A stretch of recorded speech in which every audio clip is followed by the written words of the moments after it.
Pozdravljeni v tem olimpijskem času. Danes se bom pogovarjal s Petrom Mikšo o slovenskih olimpijcih oziroma o Slovencih in olimpizmu. Pravzaprav smo Slovenci že zelo dolgo olimpijski narod. Vemo, leta 1912 je Rudolf Cvetko, sicer seveda ne za Slovenijo, pač pa za takratno domovino Avstro-Ogrsko, kot sabljač nastopil na olimpijskih igrah v Stockholmu in osvojil srebrno medaljo. Kako pa smo se kaj Slovenci udeleževali, torej mi smo zdaj stalni udeleženci od Cvetka naprej?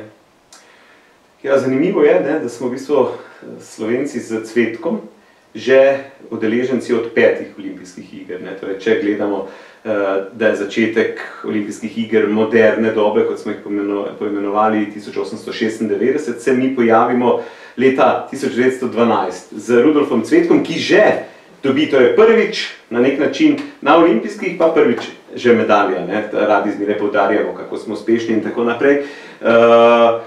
Je pa treba tukaj povedati dvoje, sicer da je Cvetko v tistem času izhajal ne iz tega našega današnjega slovenskega okolja, v smislu vzgoje, ampak da je prišel iz Dunajskega kroga. On je bil takrat tam inštruktor mečevanja na Dunajski šoli, vojaški, in skupaj tudi še z enim človekom, Richardom Ferderberjem, ki je bil kočevski Nemec in je izhajal z okolice Kočevja, nastopal na prvih olimpijskih. Generalno bi lahko rekli, da smo imeli 2 predstavnika, ampak nekako Ferderberja ne prištevamo vseeno k temu. Torej imamo Cvetka kot prvega, ki že dobi medaljo v sabljanju, ampak to je moštvena.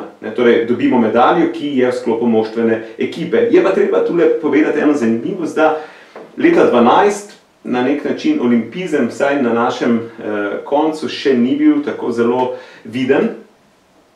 Dosti več, naprimer, vidnosti je prav v tistem letu imelo sokolsko tekmovanje, in sicer vse sokolski zlet v Pragi, ker ne mislim, da Stane Vidmar osvoji celo prvaka slovanskega, torej osvoji priznanje slovanskega prvaka, in to je v medijih, torej v časopisih takrat odmevalo mnogo bolj kot naprimer medalja Cvetka. No, sej z tem kočevskim Nemcem nekaj podobnega imamo z našega prostora med olimpijci, v bistvu med obema svetovnima vojnama, potem veslaške klube iz obale. Ampak pojdiva zdaj pravzaprav 100 let skoraj naprej. Vse do olimpijskih iger v Albervillu, zimskih leta 1992, pa poletnih v Barceloni isto leto, smo bili Slovenci del jugoslovanskih ekip. Koliko močen del teh jugoslovanskih ekip smo bili Slovenci? Ja, torej Slovenci se na olimpijskih letnih pojavimo leta 12 s Cvetkom in seveda že na prvih zimskih 24. tudi svojo ekipo. Od takrat smo na nek način Slovenci bili prisotni na vseh olimpijskih igrah, to velja še za prejšnje vprašanje, razen leta 1932, ko na nek način Jugoslavija takrat sploh ni sodelovala, zgolj z enim predstavnikom, sicer ki si je sam plačal potne, ampak organizirano.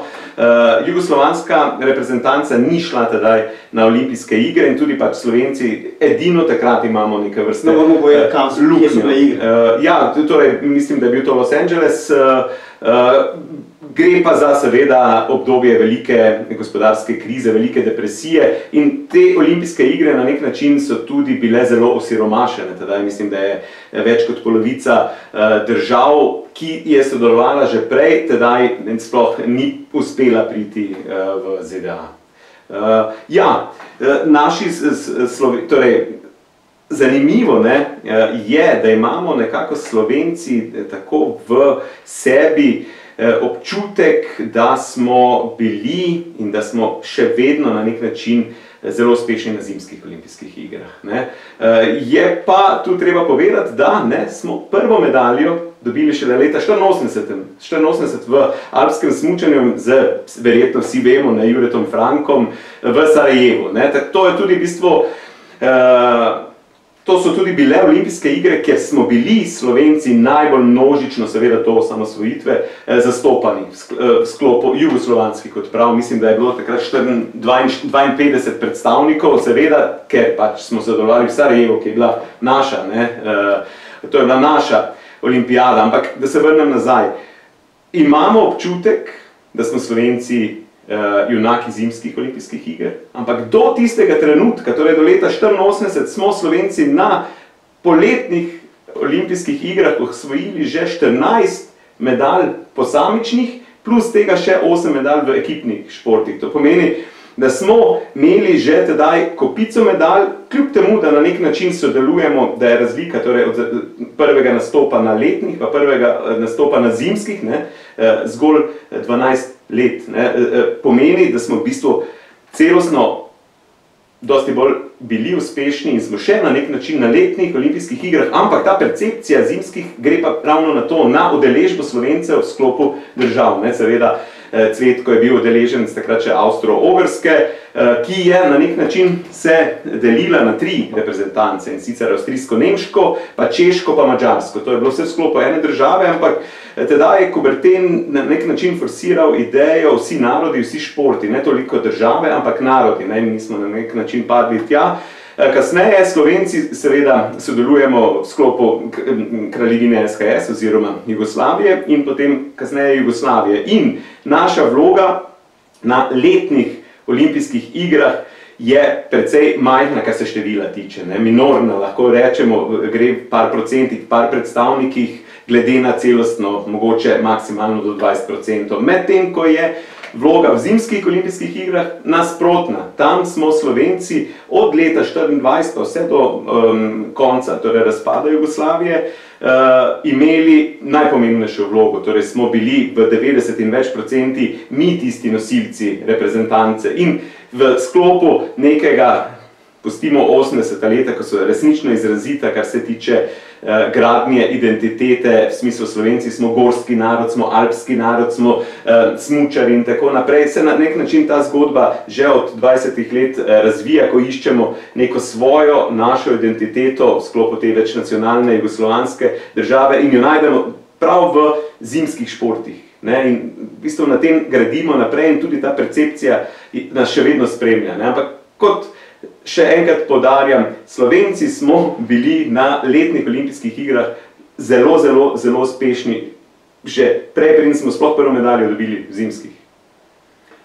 Če danes recimo običajnega posameznika na ulici vprašamo, kdo so bili kaj slovenski osvajalci olimpijskih medalj, seveda nekaj imen se bodo spomnili, velika verjetnost, da se bodo spomnili recimo Leona Štuklja, pa Mira Cererja, in pa seveda zdaj mlajših, zdaj danes seveda teh, ki so letos dosegali uspehe. Štuklja se recimo spomnimo, kako je v Atlanti leta 1996, star krepko čez 90 let, pravzaprav poskakoval po štadionu in štadion mu je vzhičeno aplaudiral. Vemo, Clinton je bil čisto paf, pravzaprav.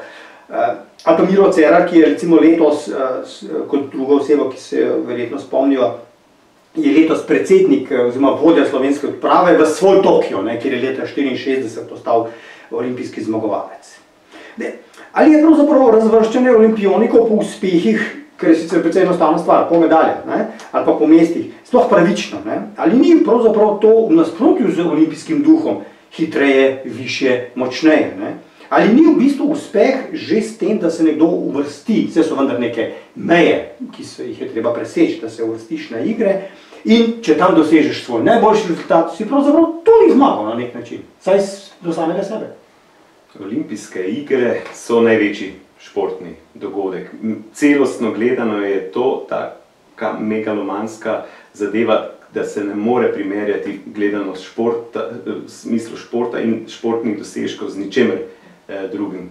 Vsake 4 leta se najboljši na sveti pomerijo v različnih panogah in poskušajo doseči večno slavo na nek način. To vemo že iz antične zgodbe, kako so tedaj cenili zmagovalce, in podobna zgodba je danes. Ja, sicer resnično vsaka generacija na nek način ima tiste svoje junake.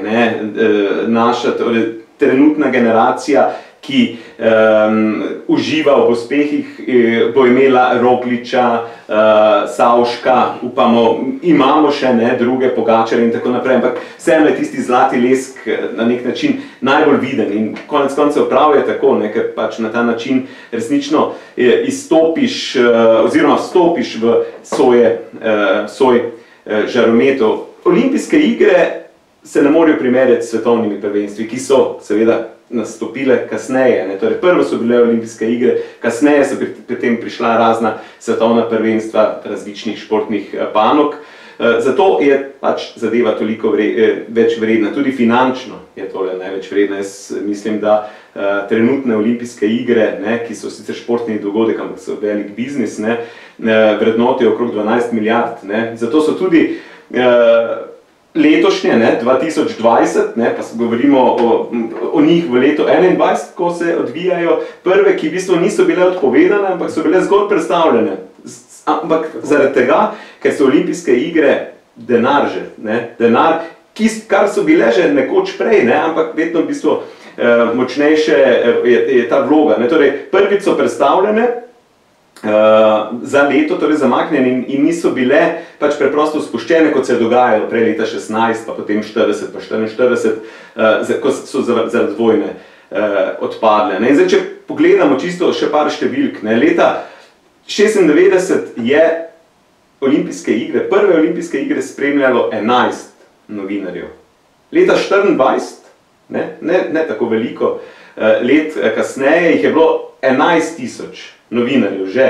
Danes govorijo o številki 21 tisoč, pa moramo vedeti, da so ukrepi malo oklestili celo številko. To pomeni, da ja, tudi na olimpijskih igrah, zanimivo, tekmuje več držav, kot na nek način jih je suverenih. Govorimo o 206 nastopajočih, koliko pa je suverenih, mislim, da je okrog 196, nekaj takega. To pomeni, olimpijske igre so dogodek, ki zajame ves svet v vseh panogah in zaradi tega so toliko vredne. Verjetno pa bi najlažje samo vrednost ovrednotili športniki. In zdaj, če poslušamo, naprimer, komentarje, Tadeja Pogačarja, ki je dobil bronasto medaljo, predtem pa že drugič osvojil Tour, največji v bistvu kolesarski dogodek na svetu sploh, pa govori o tem, da je v bistvu o tem sanjal o medalji, da je sanjal celo mladost, ali pa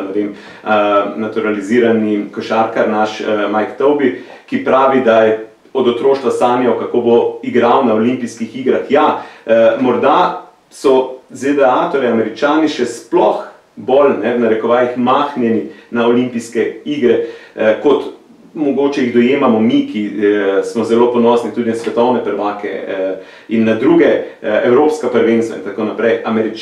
Za Američane največ absolutno veljajo ravno olimpijske igre in vemo, da v bistvu oni krojijo športni svet. Pogosto slišimo, da smo Slovenci športni narod. To seveda se poudarja predvsem ob kakšnih medaljah in podobnih presežnih uspehih. Ampak to bo najbrž držalo. Dvomilijonski narod, proporcionalno pa doseže neko določeno število medalj v primerjavi z nekim drugim narodom, to bi nekako šlo. Ampak to je verjetno tudi, to je znak tudi neke euforije, ki je prisotna v medalji pa odličnem dosežku. Ampak, kada res, pa smo res športni narod, da smo pravzaprav narod navijačev? Euforija je naravno prisotna ob takšnih rezultatih in uspehih, ki jih imamo. In v bistvu nekako mediji, ki delajo ta hype, so v bistvu nekaj normalnega. V bistvu Slovenci si gradimo samozavest oziroma jo krepimo z uspehi športniki in prav je to in imamo v bistvu razloge za to. Smo vsekakor narod navijačev, zelo dobri navijači smo, odlični, to vedno pohvalijo naši tekmovalci, vsekakor smo pa tudi izjemen narod športnikov. Zdaj, zakaj smo narod športnikov? To je v bistvu to vprašanje, ki si ga v bistvu zastavljajo vsi, Američani in drugi, ki vedno pravijo, kako je možno, da so tako dobri. Torej, 2 milijona nas je na nek način toliko, kot je v eni večji državi športnikov zgolj v eni panogi. Mi imamo, sicer ne moremo govoriti o zelo številčnih vlogah v panogah, ampak povsod na nek način resnično lahko rečemo, da skoraj ni športne panoge, ker ne bi bili konkurenčni. Zdaj, zakaj?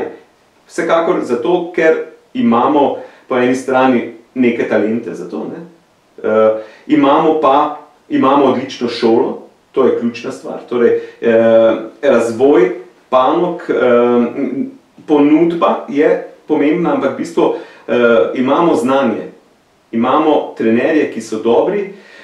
Vedno smo imeli eno tako zmes različnih šol, ker je ta majhnost naša prednost. Vedno Slovenci radi mi rečemo, joj, smo majhni, pa iščemo nekaj. Ampak v bistvu ravno ta majhnost in ta pozicija, ta geostrateška pozicija Slovenije, ki je skozi na prepihu, nam daje v bistvu, vsaj jaz tako vidim, več pozitivnega. Zaradi tega, ker smo bili od nekdaj že deležni različnih šol. Naprimer, če pogledamo sabljača Cvetka, je bila to nemška dunajska šola sablaštva. Potem smo imeli telovadce, vsekakor s češkim pridihom. Kasneje jugoslovanska šola, košarkaška in vseh drugih športov, ruske šole in tako naprej. Vse na nek način nas je tole tako v enem loncu premešalo, da imamo zraven talenta tudi ogromno znanje in očitno je treba poudariti tudi imamo možnosti, kar se infrastrukture tiče. Zdaj, zakaj pa to? Določene raziskave kažejo, da v bistvu prav šport, rezultati športa kažejo na kakovost življenja v določeni državi in tu v bistvu nas, Slovenijo, postavljajo zelo visoko. Pomeni, da celostno, da glede na šport nam gre zelo dobro.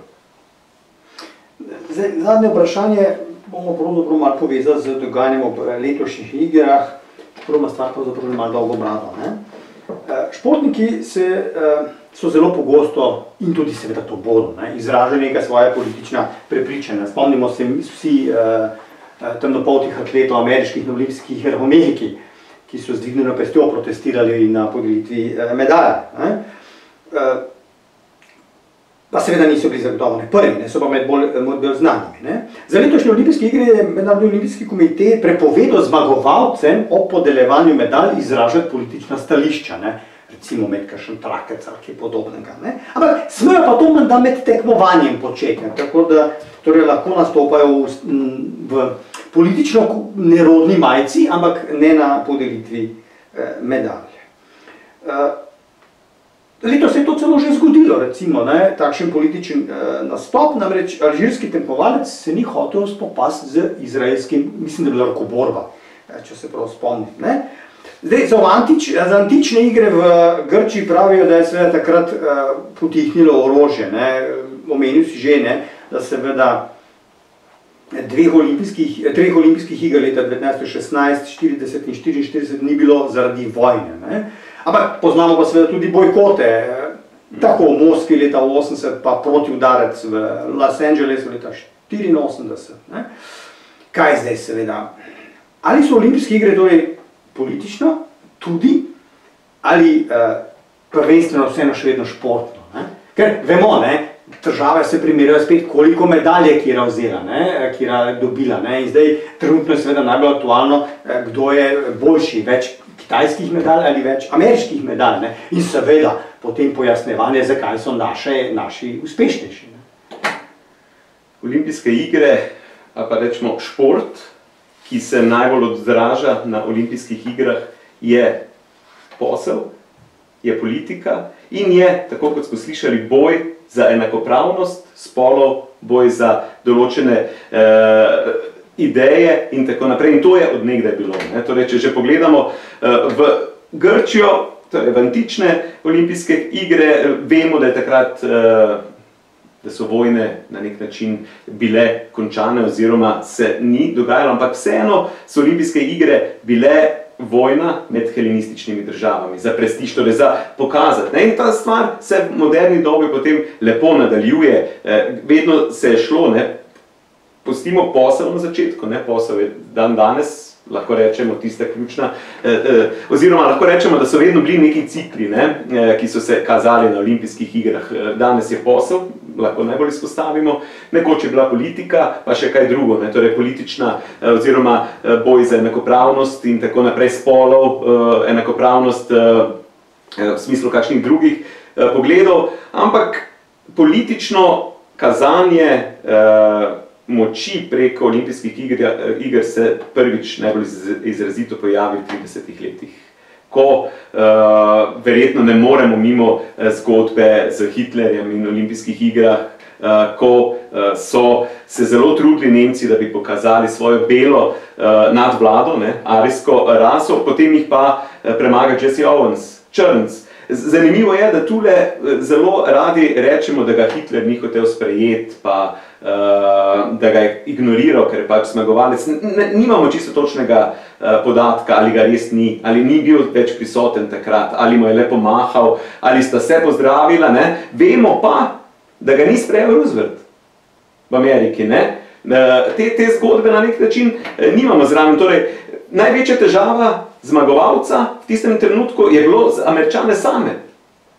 Ne toliko za Hitlerja, kot smo, ampak olimpijske igre so v tistem času predstavljale kazanje mišic, kazanje moči določenega naroda. To 30 leta so res izrazita v vsesplošnem športnem pogledu. Torej, vemo v drugih panogih in drugih različnih tekmovanjih, če prenesemo tole na najbolj izrazito tekmovanje narodov v tako imenovane boje za zadnje 3 probleme Alp, kjer so tekmovali Nemci, Švicari, Italijani, Francozi in tako naprej v severnih stenah Matterhorna, Eigerja in tako naprej.